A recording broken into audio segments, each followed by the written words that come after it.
আসন্ন ত্রয়োদশ জাতীয় সংসদ নির্বাচন ও গণভোটের আগে দেশে আর কোনো ধরনের নির্বাচন অনুষ্ঠিত হবে না বলে সাফ জানিয়ে দিয়েছে নির্বাচন কমিশন।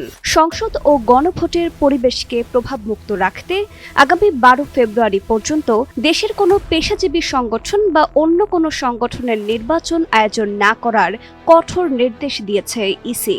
সোমবার 12 জানুয়ারি ইসির উপসচিব মোহাম্মদ মনির হোসেন স্বাক্ষরিত এক চিঠিতে এই তথ্য জানানো হয়, যে ইতোমধ্যে দেশের সকল রিটার্নিং কর্মকর্তার কাছে পাঠানো হয়েছে। চিঠিতে উল্লেখ করা হয়েছে, একই দিনে ত্রয়োদশ জাতীয় সংসদ নির্বাচন ও গণভোট অনুষ্ঠিত হবে।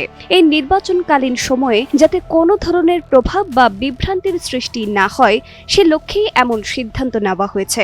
ইসির নির্দেশনা অনুযায়ী পেশাজীবী সংগঠনের নির্বাচনের পাশাপাশি শিক্ষা প্রতিষ্ঠানের সব ধরনের নির্বাচন, পরিবহন মালিক ও শ্রমিক সমিতি, সাংবাদিক সমিতি, বণিক সমিতি, সমবায় সমিতি ও ট্রেড ইউনিয়ন সহ দেশের সকল সংগঠনের নির্বাচন 12 ফেব্রুয়ারি 2026-এর পর আয়োজন করতে হবে।